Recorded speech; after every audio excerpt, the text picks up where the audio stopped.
आणि म्हणून जिल्हा परिषदेच्या आधी ज्यावेळी नगरपालिकेच्या निवडणूक लागल्या त्यावेळी आम्ही निर्णय घेतला की साहेबांकडे आम्ही दोघं मिळून जायचं आणि हा जिल्ह्यातला वाद आता मागे ठेवूया आणि कुठेतरी एकत्रित सगळेजण यायचं. अर्थात त्यात इतरही लोक होते, रोहितदादाही होते.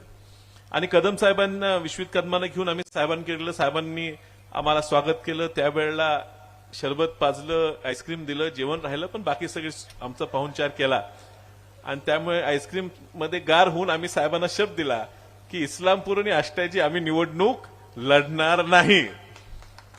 आणि त्यामुळे तिथून सुरुवात ही विजयाची झाली की ईश्वरपूरची तुमची नगरपालिका ही चांगल्या मताधिक्यानं तुम्ही साहेबांच्या नेतृत्वाखाली निवडून आली.